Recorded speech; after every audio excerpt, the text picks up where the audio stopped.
Well, hey everybody, welcome to Hope City Church. My name is Peter and I'm the pastor here at Hope City. And I am so glad that you're tuning in with us today as we conclude our series, The Good Life. We have been discovering together what it means for us to live the good life according to Jesus. In fact, when I say the words the good life, I wonder what kinds of things do you think of? Like maybe for some of you, you think about, boat days, right? Like you're out on the water, whether you're fishing or diving or just enjoying a beautiful afternoon on the Gulf of Mexico. That's what you think of when it comes to a good day.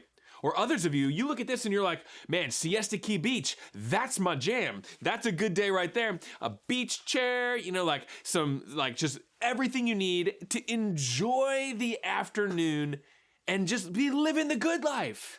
Now, others of you, I know you might live here, or maybe actually you're tuning in from, you live in the mountains and you just love getting out, getting a good hike in and just enjoying being in creation. Now, whatever it is that you think of when it comes to the good life, I wonder, what kinds of things run through your head? Because in fact, here's what we're finding out. We're finding out that Jesus isn't so much concerned with the activities of our life, but rather what gets the attention of our life. In his sermon, the most famous sermon that he gave, the Sermon on the Mount, Jesus takes our ideas of the good life and he expands it. He just absolutely obliterates the smallness of our thinking. And so he says this in the teaching in the Sermon on the Mount, which is actually one of the largest teachings of Jesus in all of the four Gospels. And he causes us to grow and think even beyond ourselves.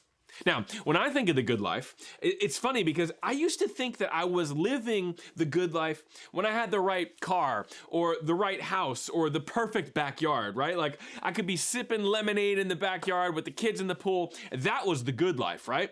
Well, and then I began living the dream. And then I sat on my friend's couch. Now, see, this isn't just any kind of couch. This is like the couch, right?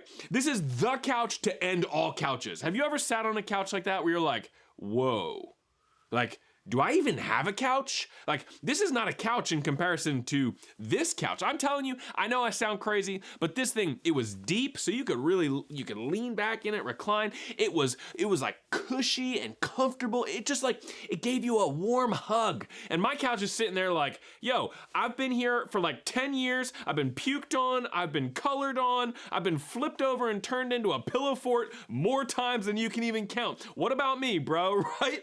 And I'm looking at it going, but wait, they've got that. And all I've got is this old thing, right? And so I start ranking myself and how good my life is in comparison to how good I think yours is. See, here's the problem with that line of thinking.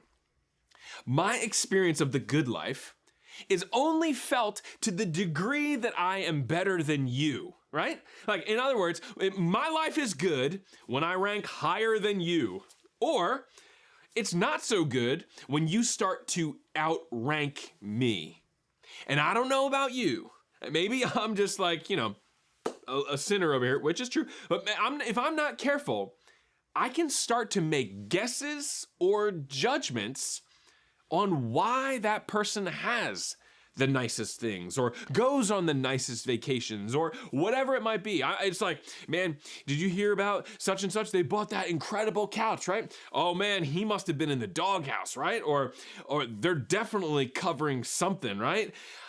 I can start to judge people's motives to make myself feel better about my own life. And see, as we're going to find out, this is one of the quickest ways to quit living the good life, to actually ruin the good life, is by judging other people's lives. Now, it's not hard for us to find ways to rank or to put ourselves in positions above one another, right? Like, we love our cars and there's, we find that cars it's a status symbol. It's an opportunity for us to rank ourselves. It's newer, badder, better, right? Like more equipped. Or maybe it's not a car for you. Maybe for you, it's your social profile, right? You feel better about yourself based on how many likes and comments that you're getting online, or how many friends you have, or followers, or fans, right?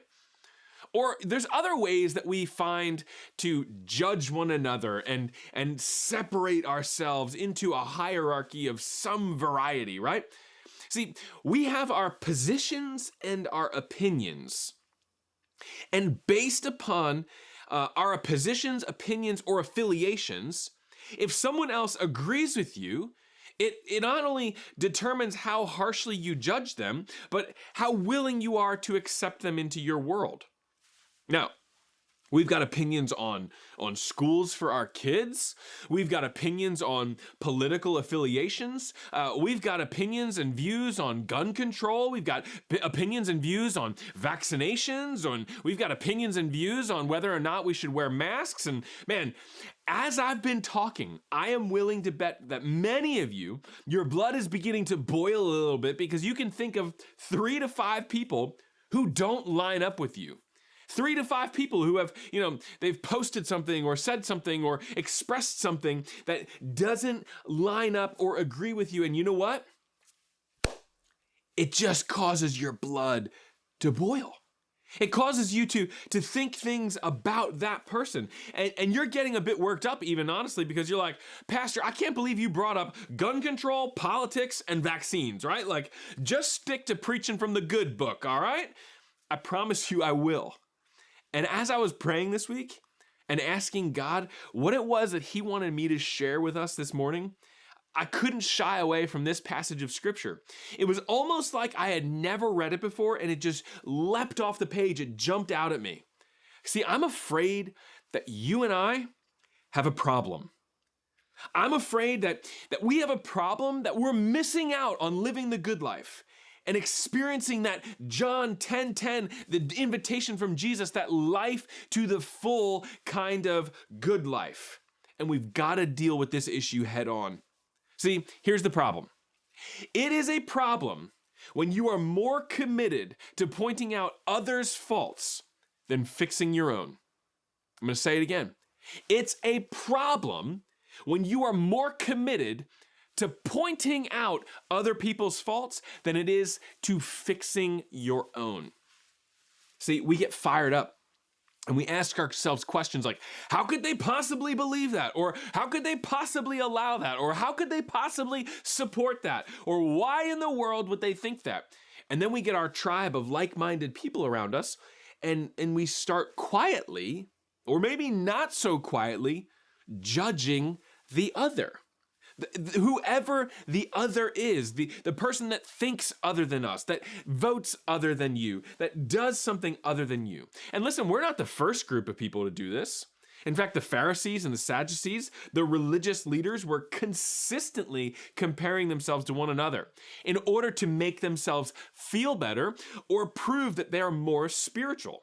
It was like a religious chess game, right? Each one was trying to outshine and outrank the other. They were judging the others.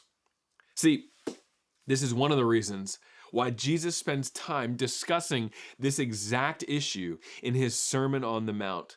Look with me at Matthew chapter 7, verse 1 through 6. We're going to spend our time in Matthew chapter 7 today. So if you've got your Bibles, you can open up there, or you can turn in the Hope City app. Just click over there and you can follow along with our message notes. We got the scripture in there for you. But here's the deal. Jesus spends 6 very short verses discussing how you and I should relate to one another. And I am convinced more now than ever that this applies to you and to me in this century, in this day, in this year. We're going to learn how to have lasting relationships and how we should relate to one another. And Jesus deals with 2 key issues here. He deals with the idea of a double standard.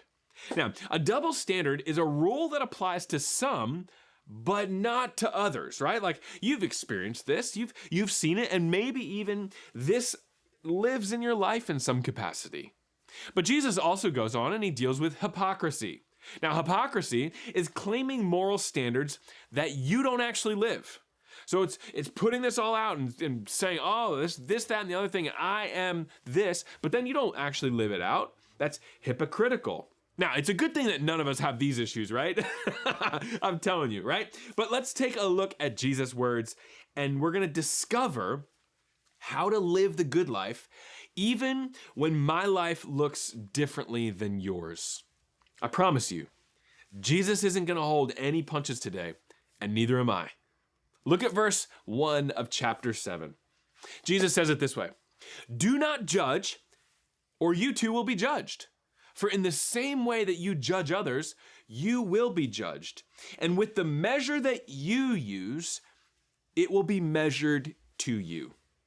Listen, it doesn't get any clearer than this, right? It says, do not judge. Followers of Jesus, take notice, pay attention. Jesus says that we are not to judge one another. Now, let me be clear what Jesus isn't saying.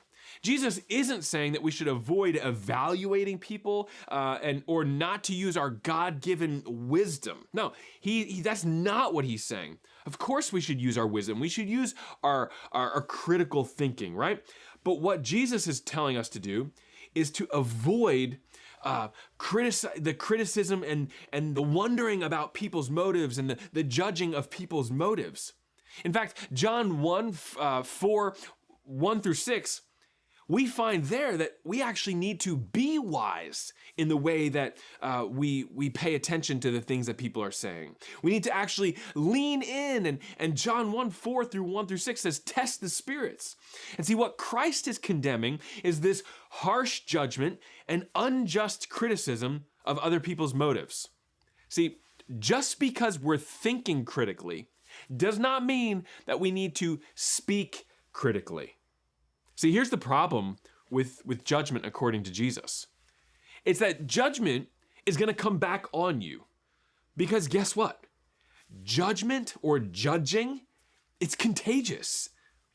Watch the conversations with people around you, right? When they start to get judgmental, they move from one thing to the next, to the next, to the next, to the next, to the next. And then all of a sudden, you're like, man, is it going to be me next? Like, am I the one? Are they going to start talking about me next? And you're wondering, what is happening here? If I walk away from this conversation, how do I feel? Do I feel like they're going to just start talking about me?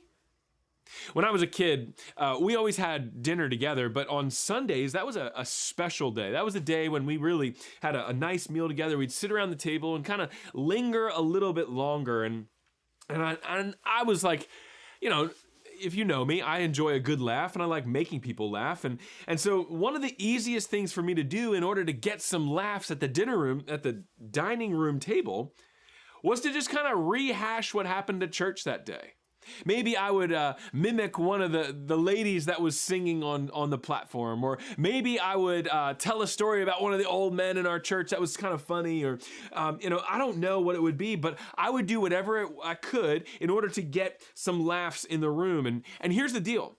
Sometimes it would move from comical to critical. And I'd become critical of the person rather than just try and talk about the funny circumstance. And here's what I love about my dad. Now, as an adult, I look back at this and say, man, this is incredible.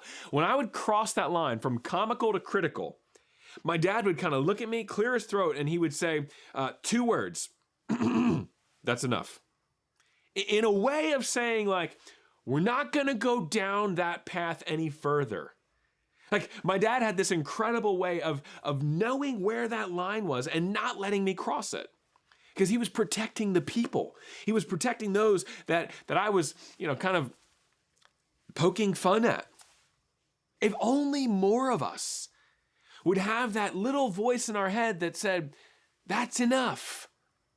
In fact, one of the most gracious things that you could do to another person, for another person, is to say, that's enough. No more. We're not going to continue judging them anymore. We're not going to continue judging you anymore. That's enough. We're not holding on to what you've done in the past any longer. Christ has forgiven that. He died on the cross for that. So we're not going to keep pointing back to that. We're going to point to the cross and who you are in Jesus. That's grace. We're not going to keep casting judgment your way. And we're going to come to it with grace and plenty of it. In fact, if you're taking notes this morning, we need to learn how to overcome judgment and give grace generously. See, when someone hurts your feelings, forgive and move on and give them grace. When someone says something insensitive, we need to choose to believe the best in that person rather than thinking the worst. Grace is getting what you don't deserve. And your past, it may be something that you're not proud of. But in Jesus, your past can be redeemed to make an impact in your present and in the present lives of others. So what would it look like for you to give grace generously to people around you? Maybe start by saying, "That's enough." See, Jesus goes on with this familiar passage. Let's look at it. In verse 3, he says, "Why do you look at the speck of sawdust in your brother's eye and pay no attention to the plank in your own eye? How can you say to your brother, 'Let me take the speck out of your eye,' when all the time there is a plank in your own eye? You hypocrite! First take the plank out of your own eye, and then you'll be able to see clearly and remove the speck from your brother's eye." Listen, Jesus couldn't get any more graphic, right? Like, he's talking about eyes and things in your eye. Do you remember the last time you got something in your eye? Maybe it was like an eyelash or a piece of dust. Like, if I get an eyelash in my eye, I stop everything I'm doing and I get that thing out. It's so agitating to me. Just a little tiny eyelash. But Jesus isn't talking about an eyelash. Jesus says, you're worried about a piece of dust in someone else's eye. Meanwhile, you've got like an entire toothpick or you've got a plank sticking out of your own eye. Here's the problem with judging others. If all we do is focus on the issues other people have, we become blind to our own issues. Have you ever found that to be true? Maybe you know somebody that all they do is worry about everybody else's problem. And they're blind to their own issues. Coldplay is one of my favorite bands and I know I'm dating myself, but Coldplay has this song called Fix You. And the song talks about when you're broken and hurting and your heart just can't go on. And the song ends with, "I will try to fix you." Like, it's an epic ballad, right? It's like awesome. Get in a car by yourself, jack that volume way up, and you're gonna feel it, right? Like, but there's something about that song that resonates with us, right? Like, deeply resonates with us. And that's because we believe that we're capable of fixing everyone else. That everyone else has the problem in their life and we're gonna be the ones to fix it. We're gonna be the ones that has the solution for it. And see, this is what judgment does. It lulls us into thinking that everyone else has the problem, and it puts us in a position to be farsighted, right? You know what farsighted is. It's where everything is in focus way out ahead of you. But then everything right in front of you is all blurry, right? And see, the only thing that comes in focus when we're farsighted is the judgment of what's way away from me. And so then I focus on you. I focus on your problems. But Jesus flips this mentality. He says, no, correct your vision. We don't need farsighted people. Now, Jesus says we need nearsighted people. We need people who, they're not worried about seeing way off in the distance. In fact, they can't even see that. They are so focused on what's right in front of them. People who are living the good life will focus on what's right in front of them in their own life, and their own life will come into focus.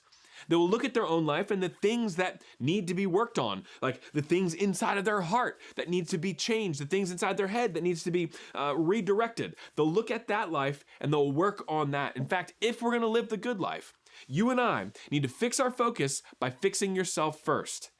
See, here's the thing.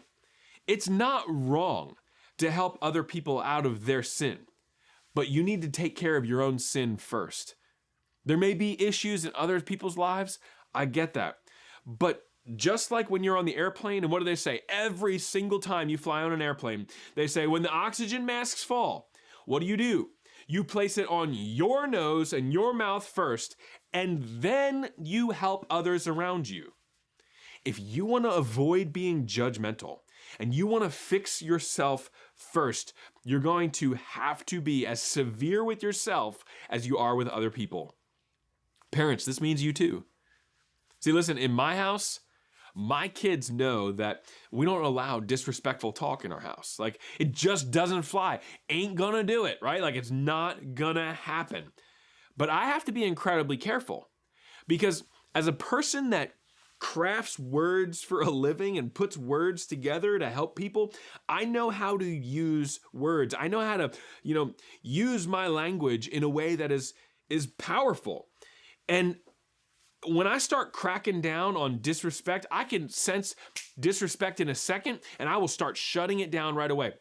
We're not gonna talk to mom like that. Nope, we're not gonna talk to our siblings like that. Not here, not now. But if I'm not careful, I can speak quickly and out of turn as well. I can get a little overly sarcastic. Anybody else, have the spiritual gift of sarcasm? I can start to use my voice to assert my authority. And if I'm gonna require this of my kids, you better believe that I need to be as severe with myself as well.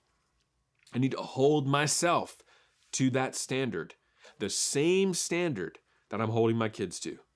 See, Jesus is talking about this. And here's the problem. The church in America is considered one of the judgiest places in America right now. And this kills me. It should kill you. There was an article this week that talked about how, so many people are leaving the church, and the single reason they listed was because they felt like it was the judgiest place in America. And it shouldn't be this way. See, this is why Hope City, it's our mission to point people to hope in Jesus. And we want to be known by what we are for rather than what we're against. And we're for Sarasota. We're for the next generation. We are for that one person. In fact, you've heard us talking about our Day for Hope. It's coming up. I can't wait for this. And this is a practical outflow of our desire to be for our community. The Day for Hope is an event where we're going to sponsor 100 students at a local elementary school. These are students who are in need. They're under-resourced. They've been identified by school counselors as being in need of help. And each of these students, they're going to be able to come to the Day for Hope at their elementary school, and they're going to receive a new backpack. They're going to receive school supplies to start them off for that year properly. They're going to receive personal hygiene supplies. On top of all that, they're going to get a $50 gift card to Old Navy for clothes and shoes. And beyond even that, they're going to be giving a hot meal. They're going to get a haircut, dental exams, medical exams, and free food and produce for their entire family. Because we want to help these students start that school year off with a sense of purpose, and they can be proud when they show up on that first day of school. We want to help them grow in confidence. See, we're for Sarasota. We are for the next generation. And it doesn't matter who they are, where they go to church, or if they even go to church. We believe that every one of those 100 students is made in the image of God, and that they are a child of God, and every child of God matters to God. And because they matter to God, they matter to us. And so we're going to do everything that we can do in order to support them and point them to the hope that they have in Jesus. Jesus closes with one final thought, though. He says in verse 6, "Do not give dogs what is sacred. Do not throw your pearls to pigs. If you do, they may trample them underfoot and then turn and tear you to pieces." This seems like the weirdest statement, right? Like, okay, Jesus, like, this is beautiful. You say, don't judge. And then you say, like, all this other stuff, like, take the speck or the plank out of your eye, all this beautiful stuff. And then he comes and talks about, like, don't throw things to pigs and dogs. And what's this? Dogs were not domesticated in this time. Dogs were not looked at as favorable animals, and nor were pigs. In fact, they were both wild and ferocious. Pigs were animals that would root in the ground, and they would tear things up and destroy everything in their path. Dogs would bark, and they would tear things to pieces. They would shred, things to pieces. And Jesus says that there are things that are important to you that do not need to be shared with everyone at every moment. In fact, what we're learning here, that if we're going to live the good life, it may be a good idea for you to pick your moment. It's not always the right time to share every thought that you might have. I know this is revolutionary, right? You've got to pick your moment. We know this relationally, right? Like you do this with your boss naturally. You don't ask for a vacation day or a raise unless it's at a calculated moment when things seem right. You've thought it through, right? I mean, can we all agree that there are times when it's not appropriate to share your deepest, most intimate feelings or thoughts? Anyone ever get torn to pieces or see someone get torn to pieces in the comments section on Facebook? Has that ever happened to you? It makes you wonder, like, why did I even post that in the beginning? Like, why did I even, talk about that? Or why did I put that picture up, right? Pick your moment. And let me also remind you, I've said this before, let me remind you again, that everything said must be true, but not everything true must be said. See, you don't have to share everything that's going through your mind. In fact, the good life, it might happen if you just dialed it in a little bit.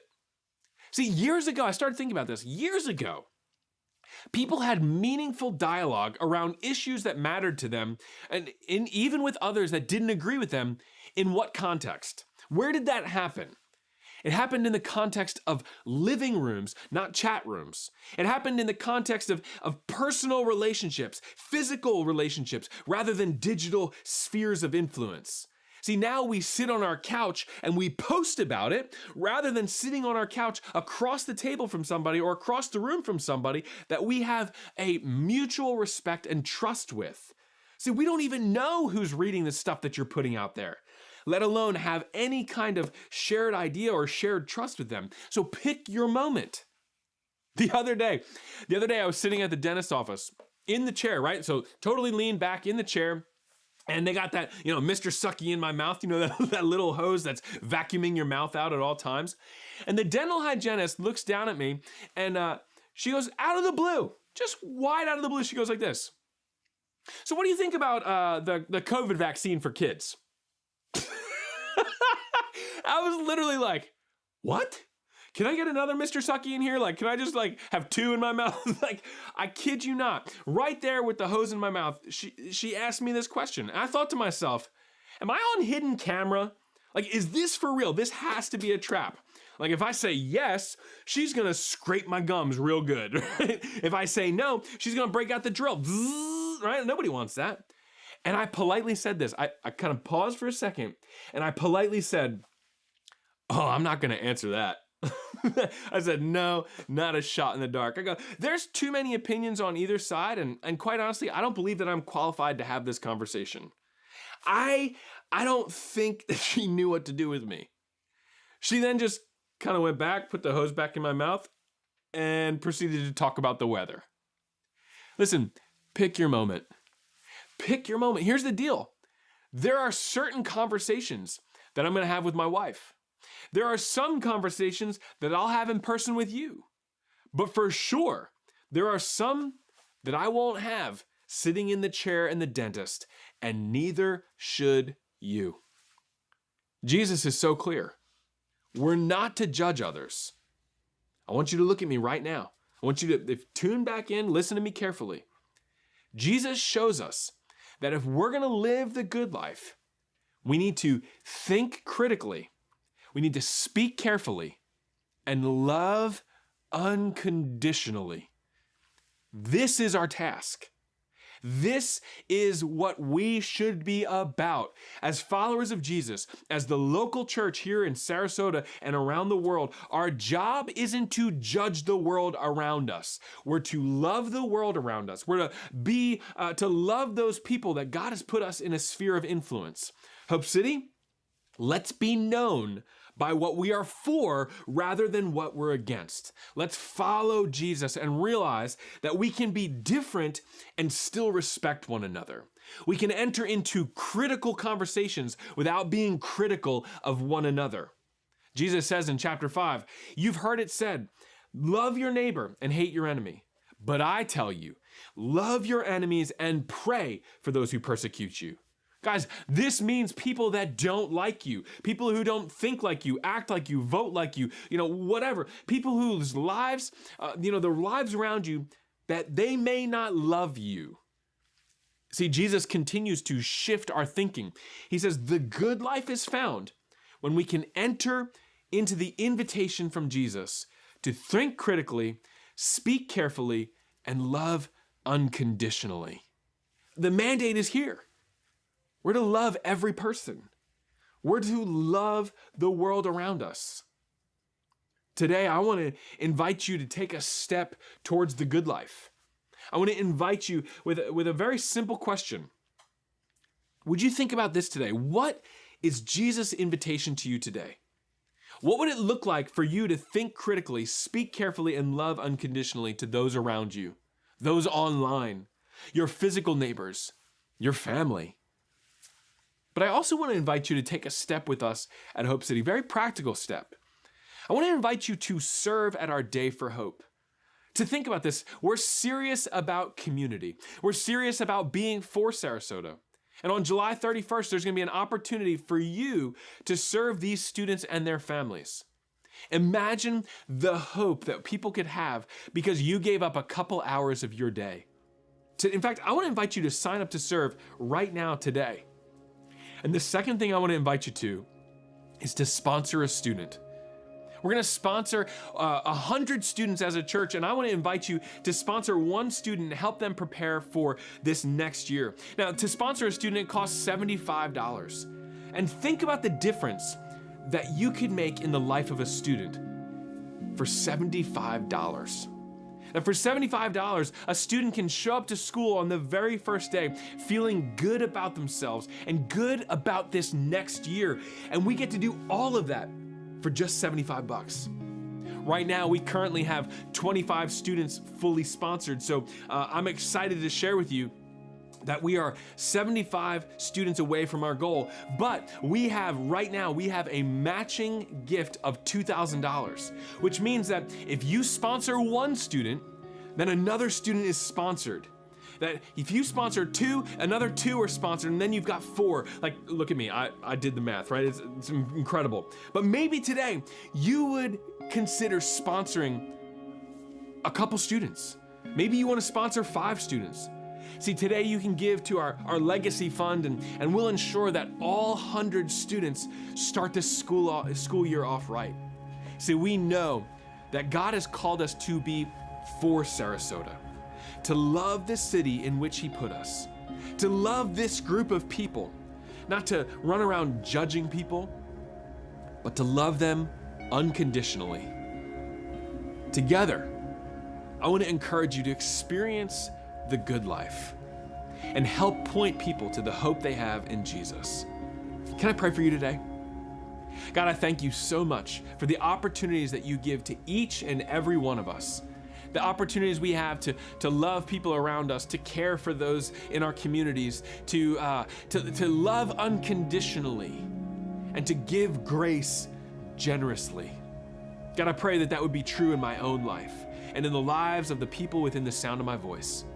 God, we're grateful for you and how much you love us and what you've done for us. And it's in Jesus' name we pray. Amen.